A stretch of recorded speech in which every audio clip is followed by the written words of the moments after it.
awesome football. That popular expression truly represents this country's passion for what has not only become America's favorite sport, but its most bet on as well. From week 1 through the college football playoffs, VSiN will get you ready for all the gaming information on college football's bowl season. Right now on Between the Sidelines, the Bowl Preview Special. Thank you, Voice Man. You heard it, the Bowl Preview Special here on VSiN, the Vegas Stats and Information Network. He's Matt Humans. My name is Sam Panayotovich. Don't look now. We're only 2 days away from bowl season, which starts on December 15th on a Saturday. And let's start with a game here close to Las Vegas, in Las Vegas. Sam Boyd Stadium. You've got the Vegas Bowl with Arizona State and Fresno State. And it's no secret, Humans, you like Fresno. I like Fresno. The numbers moved a little bit. I got 4. I laid 4 with Jeff Tedford and company, and it's now 5 at a lot of places here in Vegas. The total has also gone up. I know you're a little perplexed by that. Total up from 52.5, 55 at the win right now. Yeah, 55 at a couple spots, including the Westgate. And I don't get the move on the total here. This is one where, I'm not a big totals better, but I like this under 55. I'm going to go ahead and play it under 55. I don't think the number goes up much more. Fresno has a defense that allows 13.7 points a game. It's not necessarily a high-scoring offensive team. You just watched the Mountain West Championship on the blue turf in Boise. It was 19-16. So you got a defense that allows 2 touchdowns a game, and you have a Fresno team that's 8-1 under the total in the past 9, and only one of those games has gone over this total of 54.5. I'm not sure why the money's coming in over. Maybe somebody knows something I don't. But N'Keal Harry, the top wide receiver for Arizona State, also not going to play in this game. So you're taking the top playmaker in the passing game off the field for the Sun Devils. You got a Fresno defense that allows 2 touchdowns a game, Sam. I don't know why the move up in this total. Hopefully you don't have a lot of fluke scores to push it over in terms of special team scores and things like that. But I like Fresno. I like the under. With no Harry, look, bookmakers will tell you he's worth a point and a half. But the thing is, when you're Arizona State and you lose your top wideout, this isn't Alabama or Georgia or Ohio State. This is not a prosperous program as far as wide receiving He's threats. A likely first-round pick. And they don't have anything really behind him. So now your number 2 becomes your number 1. Your number 1 is going to get double teams. He's going to get safeties over the top. This changes a whole lot in their offense. And we talked about this with Kareem Hunt in the NFL. No Kareem Hunt. Yeah, he's only worth a point or a point and a half. But with no Harry, their offense is vastly different, and it's not even close to what it could be. You do have guys who can make plays on this Arizona State offense. You do, right. Manny Wilkins is a really unique dual-threat quarterback, and then he's a serious playmaker, and I like him a lot. And I like Benjamin, too, the running back. 15 touchdowns. But as far as your go-up-and-get-it guy or your make-a-big play down the field, you don't have him, and that's a huge deal. And those guys are not going to be – Benjamin Wilkins not going to be as effective necessarily without N'Keal Harry on the field. So I think there are a lot of factors here to point to Fresno. It will be a little bit concerning to me if the public just pounds Fresno before kickoff. I hate it when it's one-way action. But I haven't talked to too many people who like Arizona State in this game. And this number, like we said earlier, it's moved. It opened at 3. I look at the VSiN Bowl Guide right now, opened up at 3, and that's where the number was when they started putting these power rankings together. And now you see 5, and we had Bruce Marshall on The Edge earlier today, and he said he wouldn't be surprised if this number keeps going. 5.5, maybe 6 by the time you get to Saturday. I could see 6 at kickoff. It's possible. So if you like Fresno, bet it now. How about the Celebration Bowl? North Carolina A&T and Alcorn State. The line here has moved to the dog. A&T opened up -9 globally, and now Caesars has 7.5. CG has 7.5. Same with Stations. A lot of 8s, though. South Point, Westgate, Wynn, William Hill. Alcorn State is your dog here in this one. No opinion here for me on this game. I did have to pick it for the VSiN Bowl Guide, and I think Point Spread Weekly, and I took the points with Alcorn State. I read Wes Reynolds did a write-up of this game, and I read it, and it said, all right, when in doubt, take the points with the dog. Not a strong opinion, though. Alcorn State, the pick from Wes Reynolds. All right, the New Mexico Bowl, and there's a coaching change here. Utah State will have a lot going on their sideline. They are taking on North Texas. Game is in Albuquerque, and it is a 11 o'clock Pacific kickoff. Utah State open -10, and now the move because of a lot of things going on at Utah State. Money has shown on the dog here from 10 to 7.5. Yeah, not surprised, because when you have these coaching change situations, it's obviously oftentimes a negative handicapping point. And Matt Wells leaving Utah State to go to Lubbock. He's going to be the Texas Tech coach. He's not going to be on the sideline for this game. That's, I think, a big loss for the Aggies. Now, you look at the numbers here, and you would say Utah State probably deserves to be an 8-9 point favorite in this game. But without the coach, I can't lay the points here. Matt Wells, I thought, meant a lot to that team. And you look at last year, there were 6 teams that went into the bowl season in the midst of coaching changes. Those 6 teams went 1-5 straight up. So I feel like you just almost have to autoplay against teams going through coaching changes. And we've got 2 of those teams on the first day of the bowl season. I took 9 points with North Texas here. Also with a high-scoring underdog, right? One that could get in the back door. If things go wrong, you can still get in the back door with that dog. And the Mean Green averaged 36 points a game, and I think Seth Luttrell is one of the better young, offensive coaches in the country. So North Texas is my play in this game. And you're looking at a serious movement on the total. This total opened up at 65, and Caesars has 69.5. South Point 68.5, William Hill 68.5, Nugget 68.5. So there's been a lot of money coming in, not only on the dog but on the over here, and that makes sense because North Texas, they played in a lot of high-scoring games this year. I mean, we're talking games in the 60s and 70s. Sam, these are the top-scoring offenses in Conference USA and the Mountain West. So you could see why bettors are going to want to play over the total. A lot of times in the bowl season, you're going to get the public to play the overs anyway. Here are a couple finals from these 2 teams. 62-24 on the Utah State side, 56-17, 61-19 on the North Texas side, 41-38, 34-31, 46-23. So they play in a lot of high-scoring games. The Cure Bowl has Tulane and Louisiana Lafayette. This is at 10:30 here on the West Coast, and 1:30, on the East Coast. Tulane laying 3.5 against Lafayette. Game is in Orlando. It's the Cure Bowl. Total 59. I don't have a strong opinion here, but I like what Willie Fritz has done with with Tulane. And when you look at the number of 3.5, to me it was a little bit of a mysterious number. I thought this was going to be 2.5 or 3. When it's a 3.5, it's telling me the green wave might be the right side. Both these teams like to run the ball. Tulane's got an offense that ranks 30th in the nation, 208 yards per game on the ground, and Louisiana 229 yards per game on the ground, ranks a little better even as a rushing offense. So this probably is not going to be a high-scoring circus, but I give Tulane a slight edge, and I think the odds maker, the betting market, put the number right there at 3.5 for a reason. Here's a trend for you. Last 10 years, Lafayette 21-6 ATS when getting 7 points or less. So as a short dog, usually they come through for you. 21-6. That's the Cure Bowl. On to the Camellia Bowl, which is Eastern Michigan and Georgia Southern. This will be a 2:30 kick here on the West Coast. 207, 208. Georgia Southern, a 9-3 season. They covered 8 of those wins, laying 3 here to Eastern Michigan. Montgomery, Alabama is where they're going to play this one, and the total 48 or 47.5, depending on where you shop. And you've seen a move on this game too, because Eastern Michigan was in a pick'em spot when this line opened. Now Georgia Southern a 3-point favorite. What you have is a triple option attack on the Georgia Southern side. You got a quarterback who's explosive, who can make plays, and I like Georgia Southern a little bit in this game. Wesley Fields, who runs the triple option for the Eagles. Actually, this is the Eagles versus the Eagles here.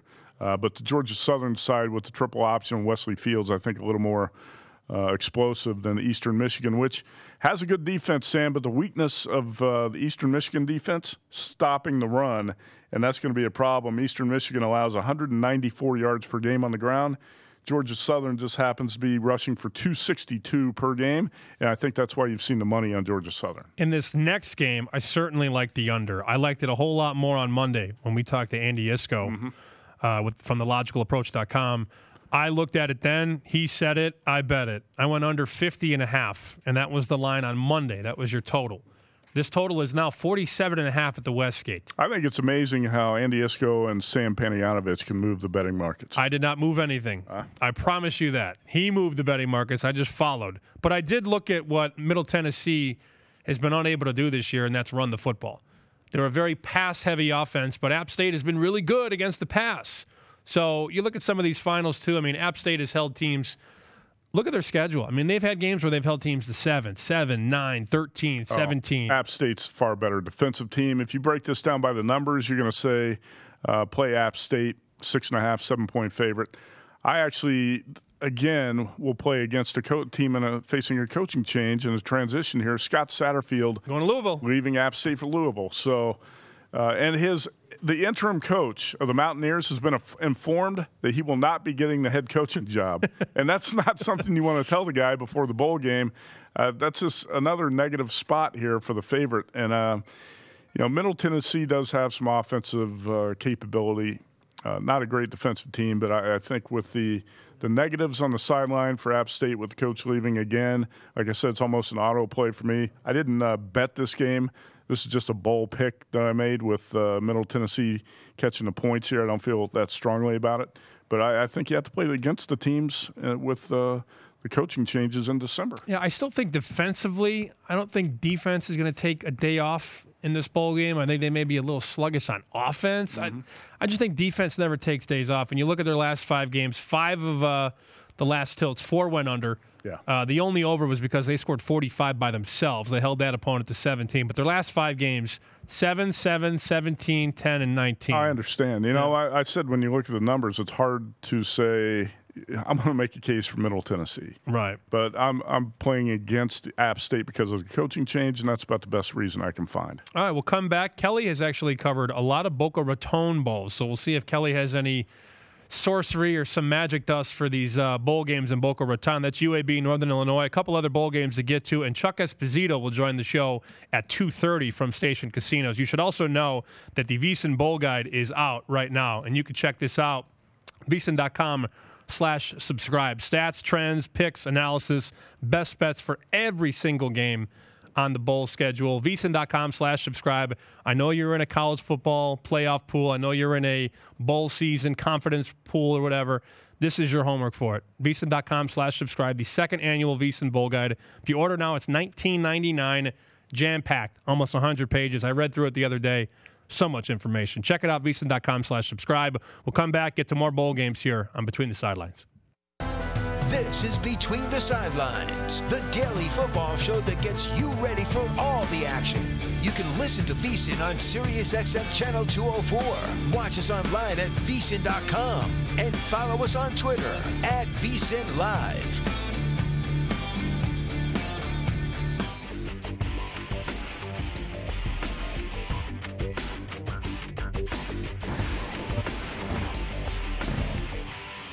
Actually, it can be a little bit more difficult to handicap the bowl games. And one of the reasons is that a lot of these teams playing each other don't really have much history playing each other. I mean, you might have 2 schools that have been around 100 years, and they only have 3 games historically. And the last time they played, they had completely different coaches, obviously none of the same players. So it can be a little more difficult. Plus, they don't share as many common opponents as you would have for 2 teams within the same conference playing each other any given week. Bowl season, different animal than the regular season for 3 big reasons. Time off, motivation, and coaching changes. Normally a college team plays once a week. Bowl season, they've been off for several weeks. Sometimes they've been off even a month. What's happened in that time? Some of these teams have coaching changes. You're dealing with new coaches, interim coaches, outgoing coaches. Completely different team, completely different culture than you've dealt with all season long. Finally, the matter of motivation. They've been gone for several weeks. Who's prepared? Who's unprepared? Who's rusty? Who doesn't want to be there? Who's motivated? Who's discouraged? Factor these in. It is much different, much harder to handicap than the regular season. I think when it looks at bowl season and how difficult it may be to set lines, a lot's on matchups and who the teams are. Sometimes a team is really excited to be in a bowl game, and maybe a team that didn't play well during the season, they're not so excited. So we look at that all the time. There's certain coaches that have 2 and 3 weeks to prepare that we look at. There's a lot of factors that go into it. I don't think it's really hard, but I think we just have to really look at all those factors. We're in an information era, and there's plenty of that out there.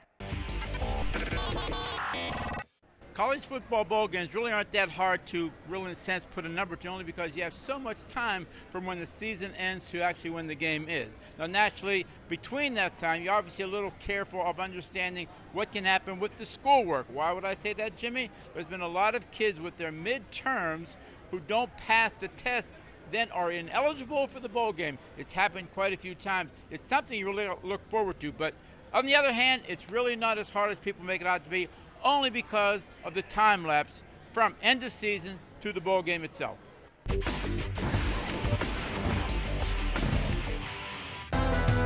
Welcome back to our daily football show, live from the Sportsbook at the South Point Hotel and Casino in Las Vegas. Now back to Between the Sidelines, the Bowl Preview Special. Matt Human, Sam Panayotovich here on VSiN Between the Sidelines, the Bowl Preview Special. As we pick it up where we left off, we've got the Boca Raton Bowl. And Kelly, you covered, 4 of these in a row down in Florida? Every single one of them. This will be the first year I will not be there for. You actually taught me how to say Boca Raton as well, because I was saying I had to walk you through that on the air the other day. Yeah. So it's Northern Illinois and UAB. Mm-hmm.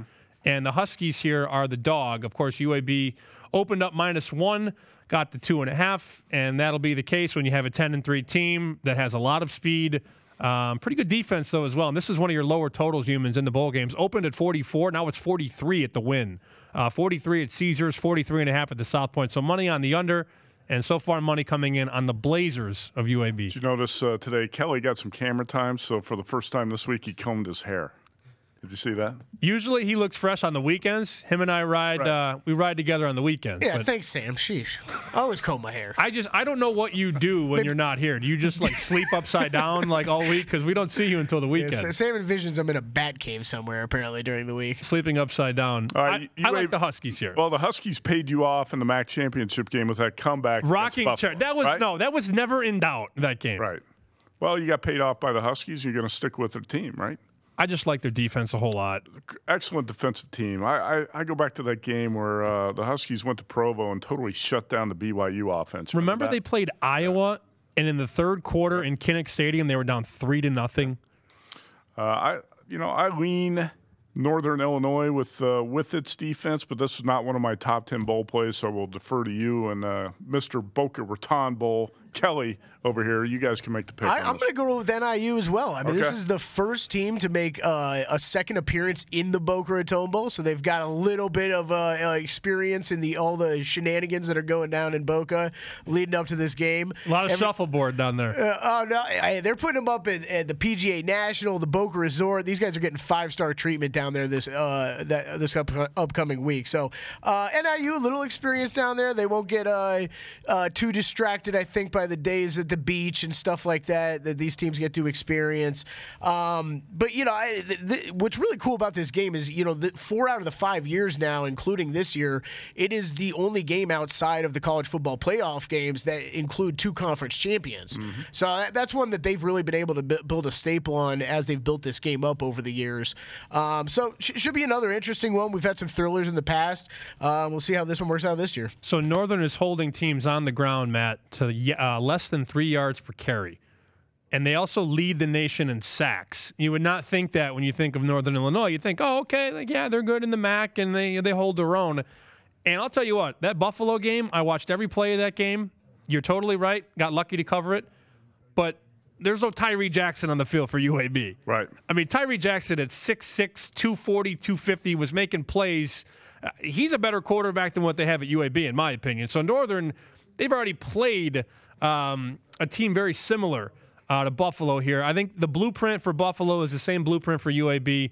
Stuff the run, get to the quarterback. This is going to be a sloppy game. This could be 20-17. UAB averages 400 yards and 29 points. That's not going to happen. No, it's not. I will say on the one negative, there's always 2 sides to the story. The Huskies and the MAC. The MAC, it was not very good this year, right? Correct. Down year for the MAC. Correct. And the MAC has not fared well in bowls as a conference. And the Huskies 0-5 ATS in their past 5 bowls, if that matters. Has to come to an end eventually. That's what I was told. All right, the Frisco Bowl has San Diego State. Talk about disappointing seasons. Ugh.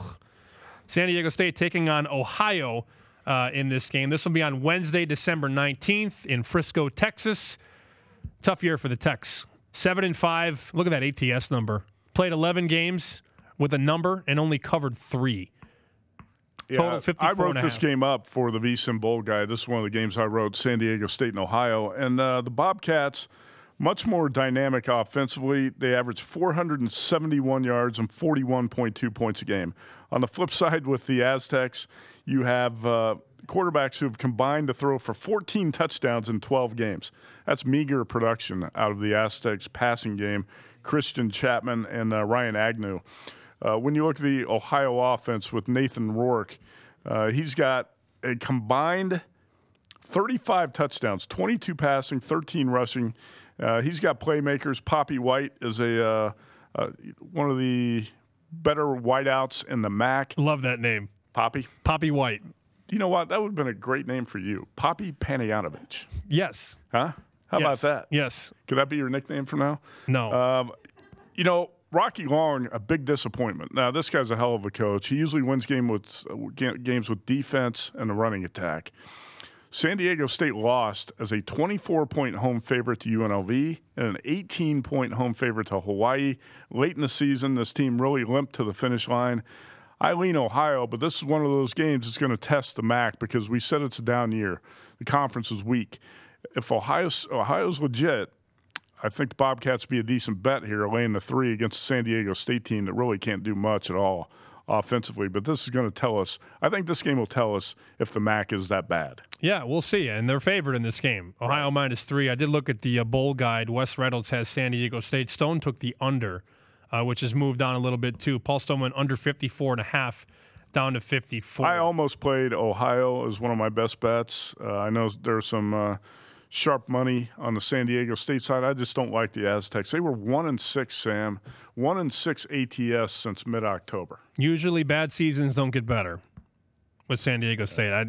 Usually they don't just come out of nowhere and play a really good game. And 3-9 ATS is all you need to know. This team has not made you money this year, and I don't know why you'd want to jump on that train. On Thursday, this is December 20th, Marshall and South Florida.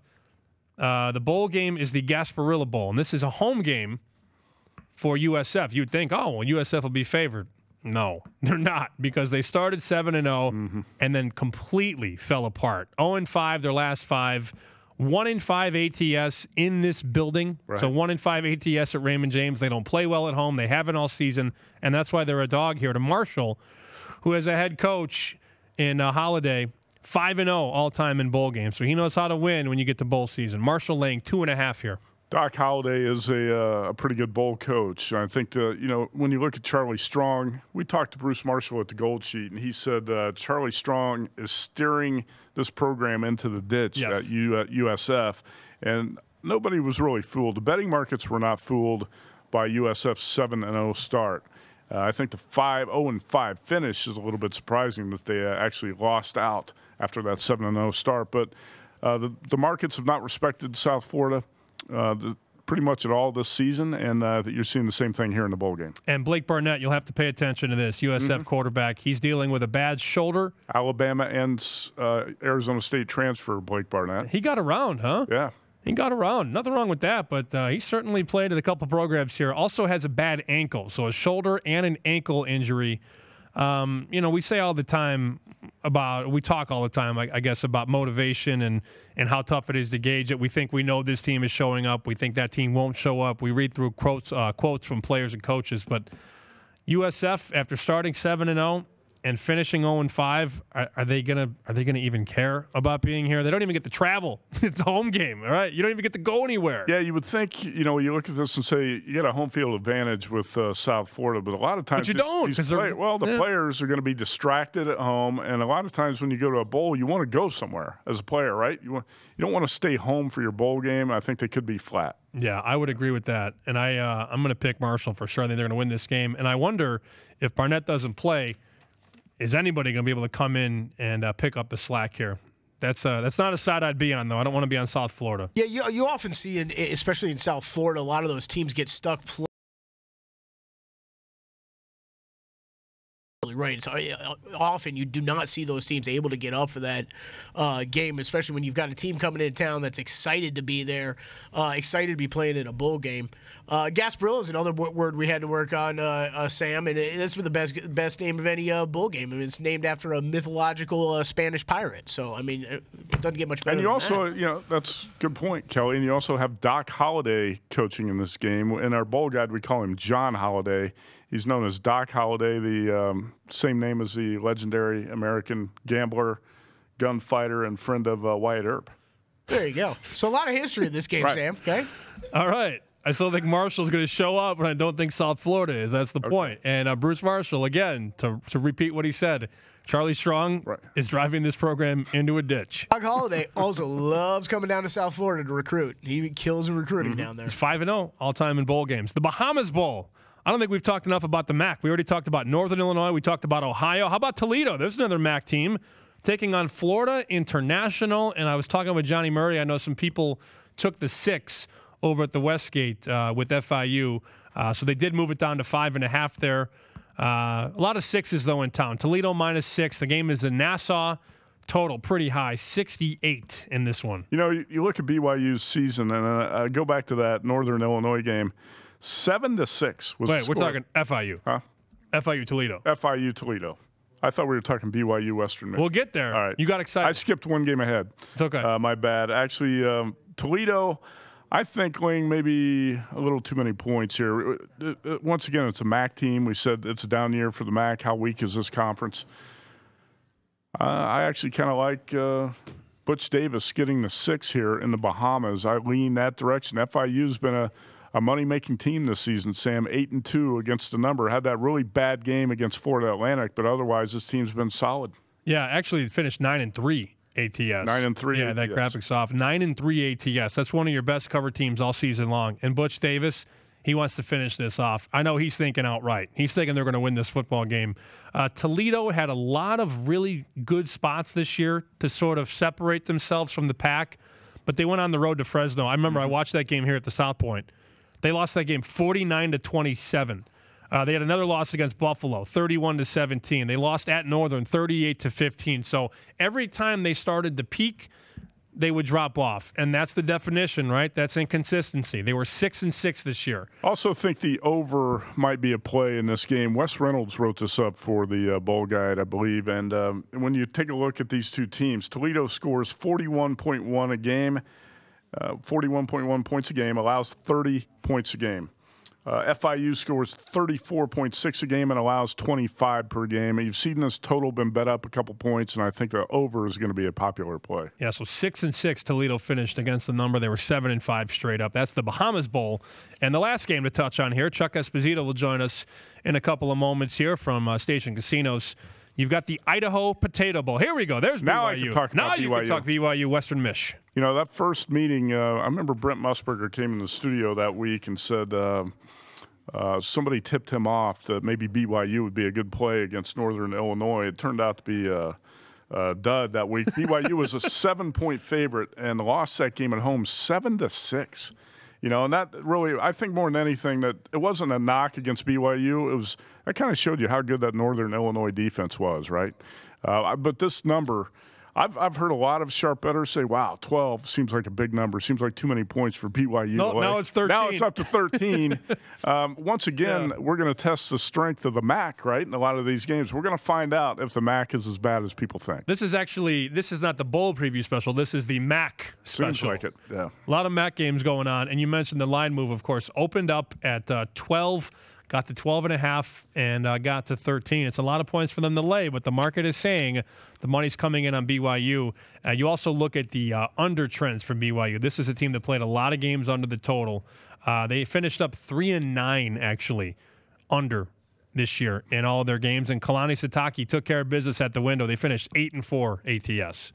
So they made you money, and a lot of their games went under. We'll come back. We'll talk to Chuck Esposito. How tough is it to make these lines and move these lines in bowl games? We'll ask Chuck next here on VSiN.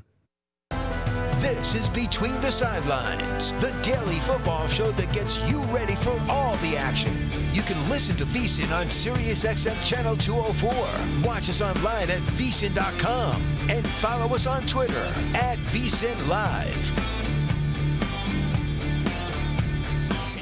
VSiN last week, here's some of what you missed.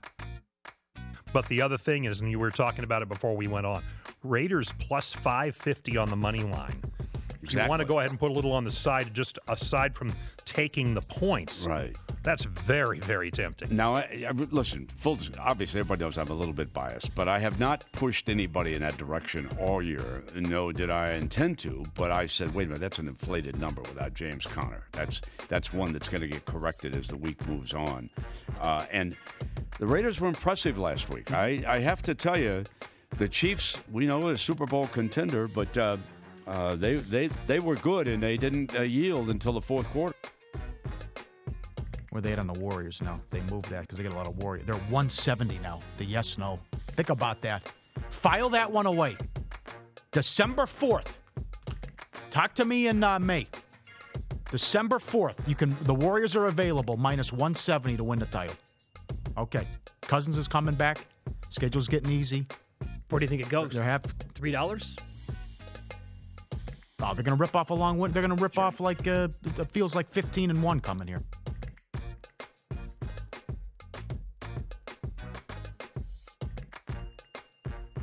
When you hear about how wonderful these coaches are, they just say it. They don't. They win. They don't show what they do on the basketball court that's so wonderful.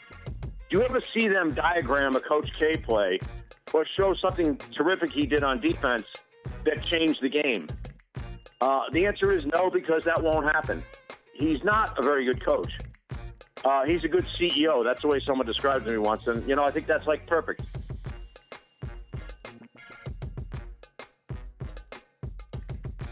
I'm not a big fan of handicapping or betting AFC South games. I think it's kind of like a hound's breakfast.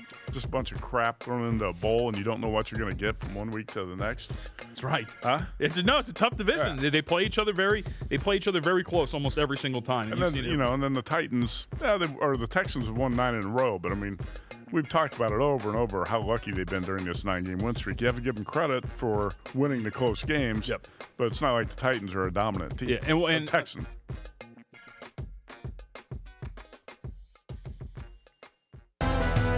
Welcome back to our daily football show, live from the Sportsbook at the South Point Hotel and Casino in Las Vegas. Now back to Between the Sidelines, the Bowl Preview Special. Second half, Matt Humans, Sam Panayotovich. Let's go down to the Sunset Station Casino. Chuck Esposito, Sportsbook Director, standing by. Chuck, it's Matt and Sam. How you doing, bud? I'm doing well, guys. How are you today? We're doing great. We're trying to figure out how tough it is for a bookmaker, because I know you guys make numbers on all these games and you play them out. How tough is it, though, to move the meter and move the market on a game like North Carolina A&T and Alcorn State, where, let's be real, I don't watch all the Alcorn State games. I'm sure you don't either, Chuck, not to speak for you, but how do you move the number and how quick are you to pull the trigger when you see money come in on a lesser-known bowl with lesser-known teams?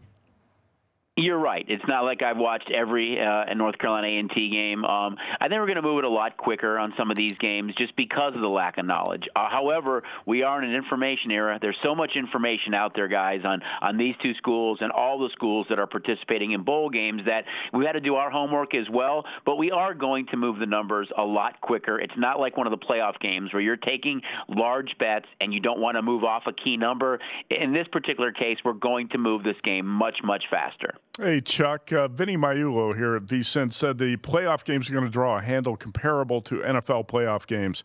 Do you expect the handle to be that strong in these two games with Oklahoma, Alabama, Clemson, Notre Dame, or does it compare to an NFL playoff game?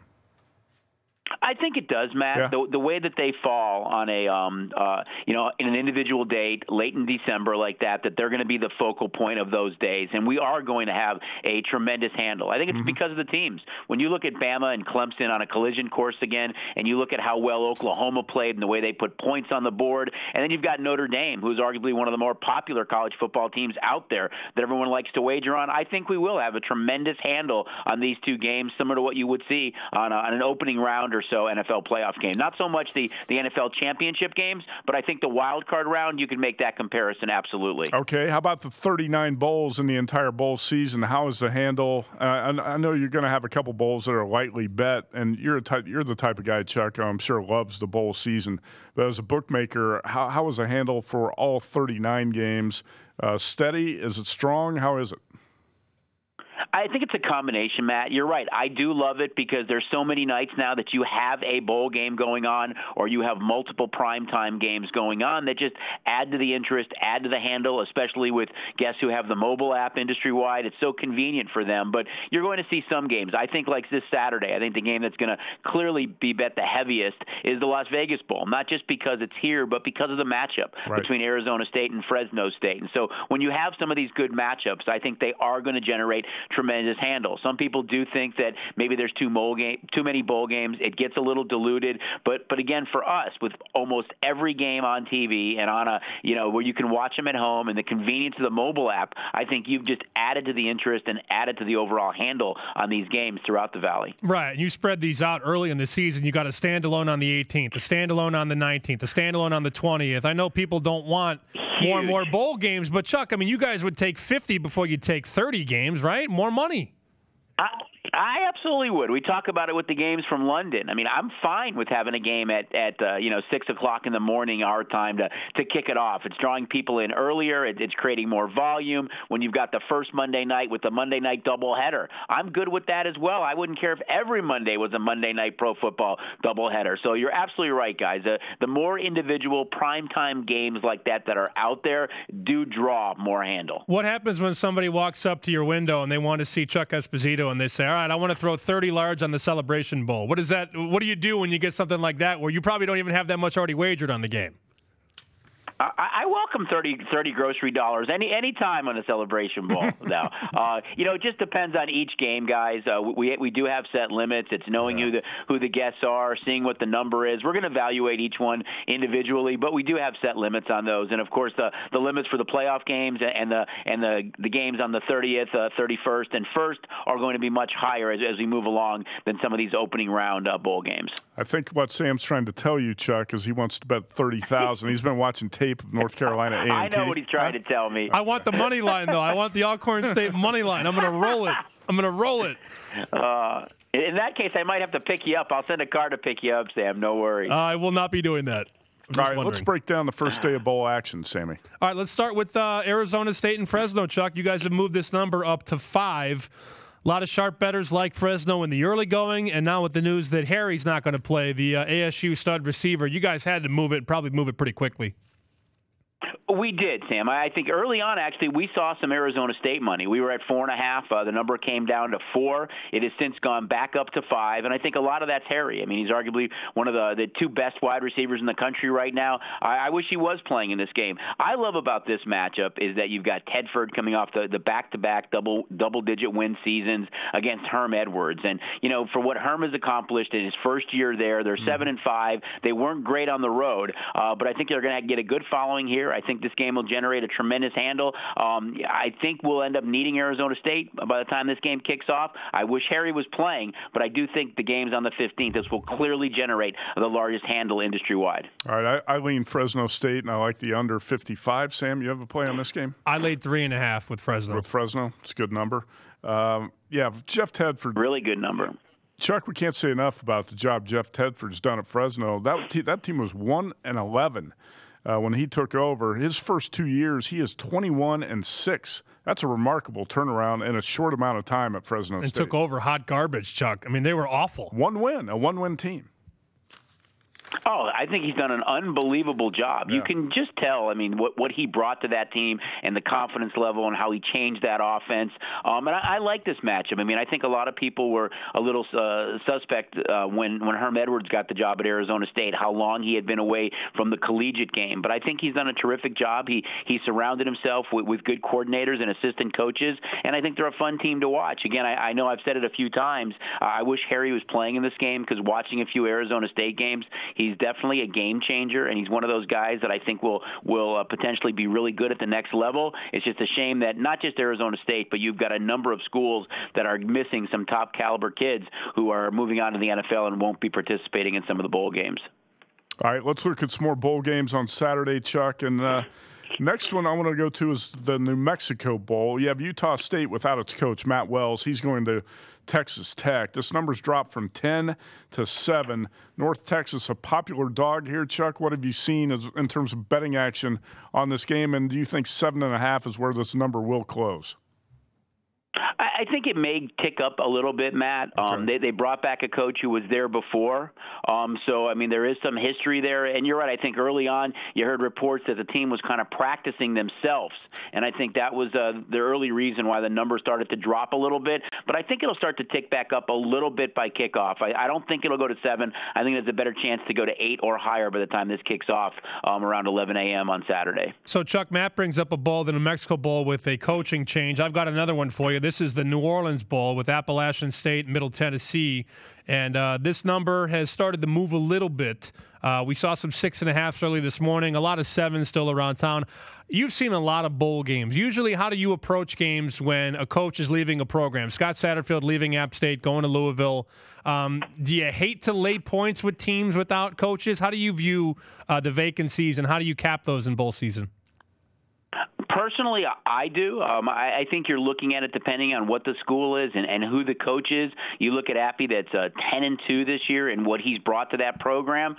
So it is something that we're looking at. Again, I can't stress enough, guys, that we're in that information era. So the guys on the other side of the counter have the same information. They hear us talking about it. They hear many of the networks talking about it. They can read it online, and I think you're going to factor that in. There hasn't been a tremendous amount of movement in this game. I still think Appy's the better team, and I think this game will also start to go up a little bit by kickoff at 2:30 on Saturday. All right, another bowl to talk about with a line move is the Camellia Bowl on Saturday, Chuck. And I, at some spots, saw Eastern Michigan open -1. It was mostly a pick at the opener, but Georgia Southern now a 3-point favorite.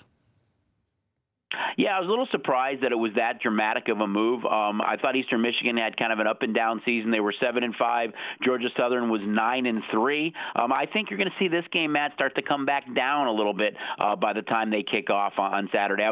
I misquoted. I apologize. That Appy State game is at 6 o'clock on Saturday. This is the earlier game at 2:30. But I think you'll start to see some buyback on Eastern Michigan on this game, especially at +3. It's all right, Chuck. There's only 39 games. There's a lot of times and a lot of numbers here. It's okay. No big deal. No worries, guys. No worries. We won't crush you. I'm concerned here. Not concerned. Concerned is the wrong word. I'm interested in where you're exposed at. Where are you seeing the most money at station casinos, and what sides do you not need to come through?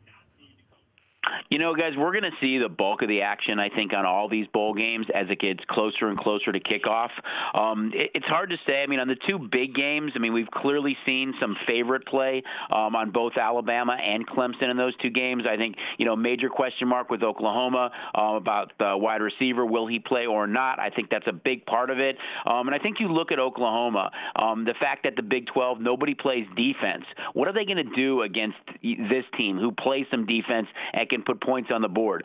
My guess is by the time those two playoff game kicks, we're going to need one of those two dogs to cover big time. And then on the 28th, you mentioned the Big 12 not playing any defense. West Virginia didn't play a lot this year either.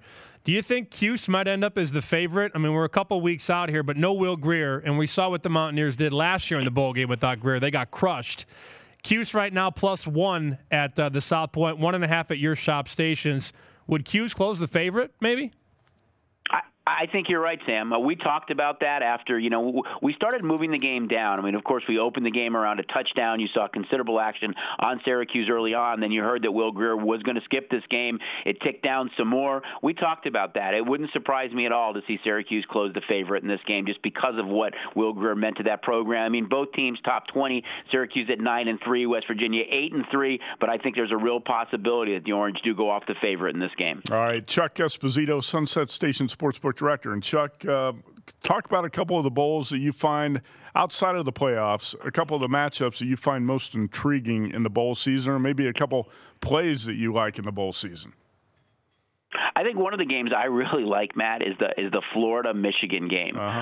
You look at the way Michigan finished the season, and everyone thought this was Jim Harbaugh's best team, and that they might be playing in the playoffs, and they're not. What is their psyche coming into this game, and how do they play in this game? I think that's an important game to kind of look at to see. The other one for me that I really want to see is the Texas-Georgia game.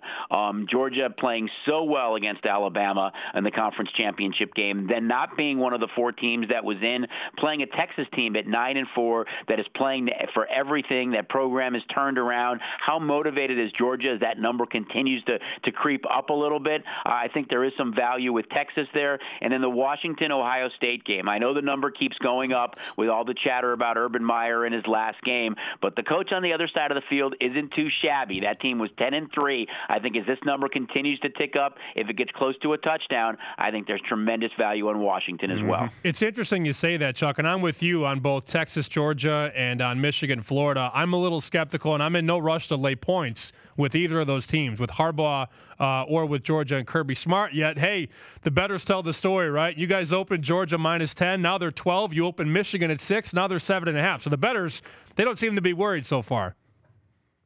They're not so far. It doesn't mean that, we still have some time till these games go off, guys. So you may see some buyback in those games. And I think you look at Michigan, and you can make a case, too, that with the way they lost to Ohio State, that Harbaugh wants to prove something here and wants to have a huge bowl victory. You just wonder how motivated and what the psyche is of the team. And in the Texas-Georgia game, the same thing. And, Washington-Ohio State, I think a lot of it is a sentimental value and how well they played down the stretch, and then the Urban Meyer factor. I just love, Washington. I love their coach. I think the number is just starting to get a little bit high in that game, and I think it will go to a touchdown sometime in the not-too-distant future.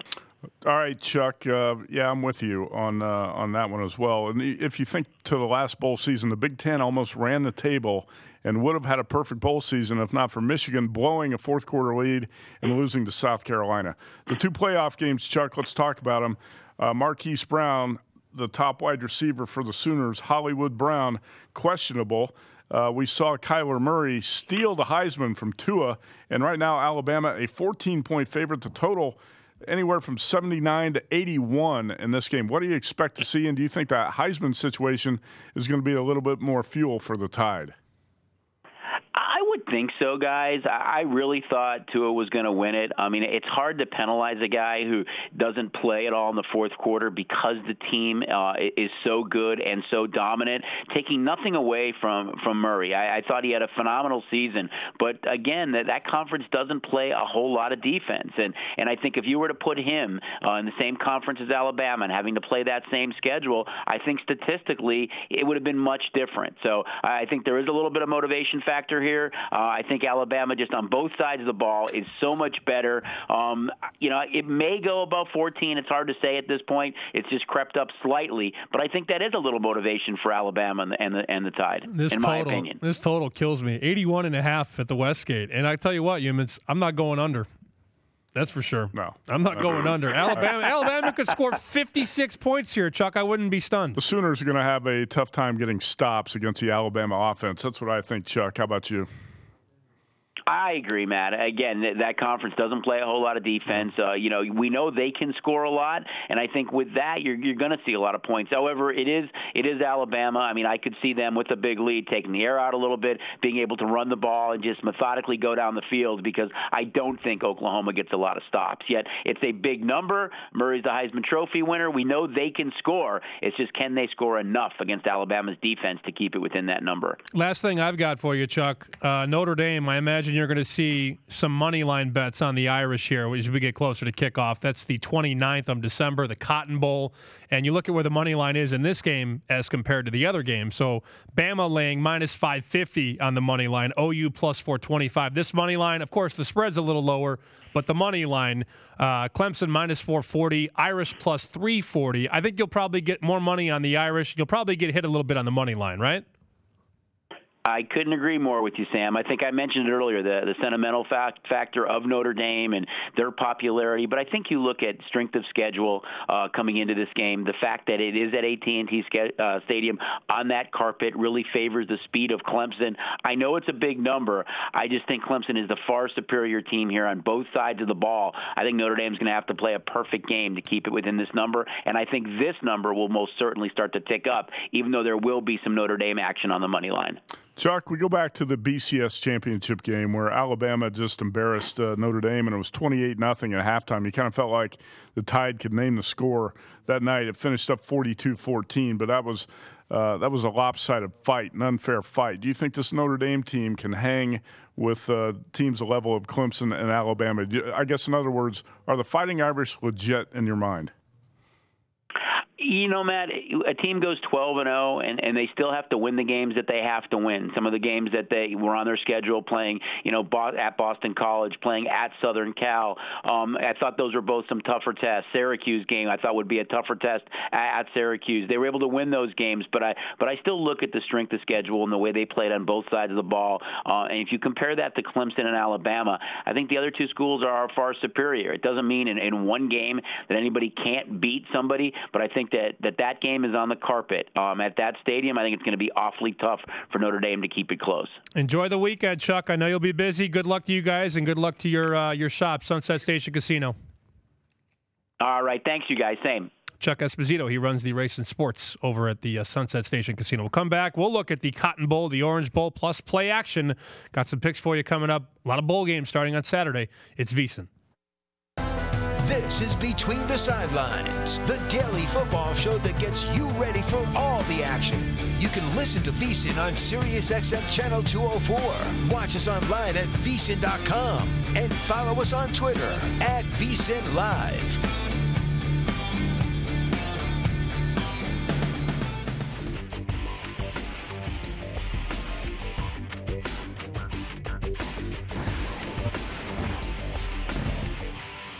Actually, it can be a little bit more difficult to handicap the bowl games. And one of the reasons is that a lot of these teams playing each other don't really have much history playing each other. I mean, you might have two schools that have been around 100 years, and they only have 3 games historically. And the last time they played, they had completely different coaches, obviously none of the same players. So it can be a little more difficult. Plus, they don't share as many common opponents as you would have for two teams within the same conference playing each other any given week. Bowl season, different animal than the regular season for 3 big reasons. Time off, motivation, and coaching changes. Normally a college team plays once a week. Bowl season, they've been off for several weeks. Sometimes they've been off even a month. What's happened in that time? Some of these teams have coaching changes. You're dealing with new coaches, interim coaches, outgoing coaches. Completely different team, completely different culture than you've dealt with all season long. Finally, the matter of motivation. They've been gone for several weeks. Who's prepared? Who's unprepared? Who's rusty? Who doesn't want to be there? Who's motivated? Who's discouraged? Factor these in, it is much different, much harder to handicap than the regular season. I think when it looks at bowl season and how difficult it may be to set lines, a lot's on matchups and who the teams are. Sometimes a team is really excited to be in a bowl game, and maybe a team that didn't play well during the season, they're not so excited. So we look at that all the time. There's certain coaches that have 2 and 3 weeks to prepare that we look at. There's a lot of factors that go into it. I don't think it's really hard, but I think we just have to really look at all those factors. We're in an information era, and there's plenty of that out there. College football bowl games really aren't that hard to, really in a sense, put a number to, only because you have so much time from when the season ends to actually when the game is. Now, naturally, between that time, you're obviously a little careful of understanding what can happen with the schoolwork. Why would I say that, Jimmy? There's been a lot of kids with their midterms who don't pass the test, then are ineligible for the bowl game. It's happened quite a few times. It's something you really look forward to. But on the other hand, it's really not as hard as people make it out to be, only because of the time lapse from end of season to the bowl game itself.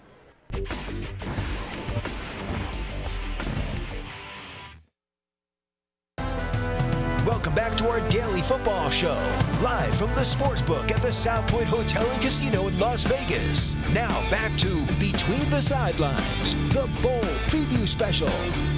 If you haven't been studying, haven't been doing your homework, you don't have much time left. These bowl games start on Saturday, and you should prepare with the VSiN Bowl Guide, the second annual stats, trends, picks, analysis, best bets, everything that you need to get ready for bowl season. VSiN.com/subscribe. Right now, it's $19.99, almost 100 pages, jam-packed information. Second annual VSiN Bowl Guide, the news you need to win. VSiN.com/subscribe. All right, we'll close it up here. Matt Human, Sam Panayotovich. You know that I'm on the Irish. I'm going to wait out. I think we might get 13 at one point throughout the next couple of weeks. And if I get 13 with the Irish, I'll take it. It's close. I think it will get there as well. I believe the public is going to be on both favorites in the playoff games, Alabama and Clemson. And this money line, too. John Murray said this on Tuesday. He said a lot like when Notre Dame played Alabama in the national championship, 5-6 years ago, he expects Notre Dame on that money line to get hit, where you still might have the line be 13, but the money line might go from plus 340 to plus 280 because there's going to be a lot of public money as we get closer and closer on the Irish to win the game. Notre Dame was not Buster Douglas, and Alabama was not Mike Tyson in that first matchup. That was in that BCS championship game. It was 28-0 at halftime.